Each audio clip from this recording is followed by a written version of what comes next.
In Inuit folklore, the qalupalik is a humanoid creature that lives in bodies of water or under thin ice. It is usually described as a woman, although there are some conflicting reports, but the creature is always described as having long, flowing hair. Similar to the boogeyman, the qalupalik is said to kidnap misbehaving children, and it is generally thought that the legend developed as a way of keeping children away from thin ice where they could fall through and drown. As the legend goes, children lingering at the edge of the ice will be scooped into its amauti, or parka, and then drowned. The qalupalik is then said to use her long fingernails to slice their skin into very fine strips, and use the keratin from a child's skin to grow her hair. The more children a qalupalik has taken, the longer her hair will be. It's easy to see how this mythical creature was used to scare children away from danger, but there are many among the Inuit who claim the creature truly exists.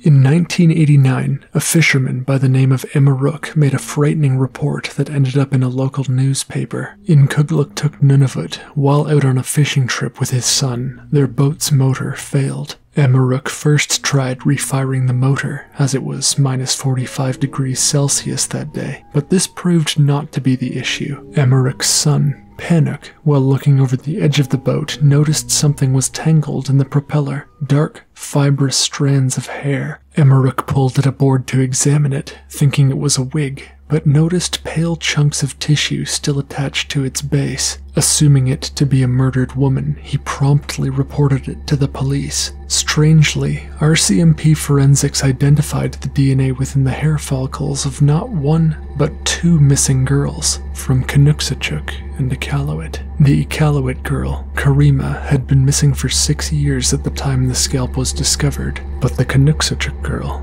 Arnak, had only been gone for 2 weeks, and her parents had still been hoping to find her. Both of these towns were hundreds of kilometers apart from each other, and hundreds of kilometers still from where the scalp containing both their DNA was discovered. Although the analysis of the hair follicles was made public, the scalp itself has not been. Emmerich believes he knows why. He is certain that it did not belong to a human, and described it as slick or slippery to the touch. It bent in my hands like a soft rubber, yet it remained very strong, he claimed. I have, on occasion, come across the corpses of drowned men on my fishing ventures, he said. Their skin is never that strong. Emmerich claimed the scalp was that of a qalupalik. He believes that many more missing children's skin could be found within the scalp, and has started a petition with over 200 signatures to compel the RCMP to release all the data.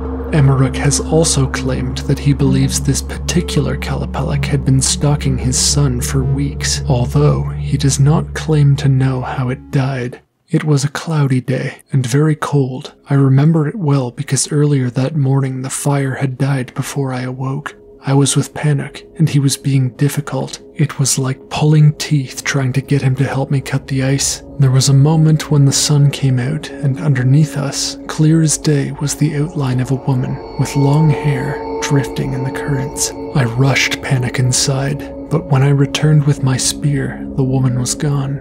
As convincing as Emmerich may be, and although he is respected in his community, his stories of the qalupalik are not widely believed. But recently, declassified security footage from a military research base in Resolute, Nunavut may corroborate his story. At 4 a.m. on a Tuesday morning, January 8, 2013, a woman could be seen on security, standing outside the research facility. She appears to drift into view from a blizzard in what was minus 50 degrees Celsius, and stands facing the outer wall of the facility for just over 2 hours. She appears naked, with hair all the length of her entire back blowing in the gale. Her face appeared human, but her expression appears not to change for the entirety of the footage. The Canadian government's official position is that this may have been a disgruntled employee of the facility, or one of the researchers pulling an elaborate prank. But if the former, no human could survive in those conditions for so long. The woman could not be seen leaving the scene, as there was a cut in the tape, and there were no children at the base at the time, which would be inconsistent with the hunting strategy of a qalupalik. But I want to know your thoughts. There's limited evidence as the North is so vast and so sparsely populated, but could it be that a creature such as the qalupalik really lurks under the ice?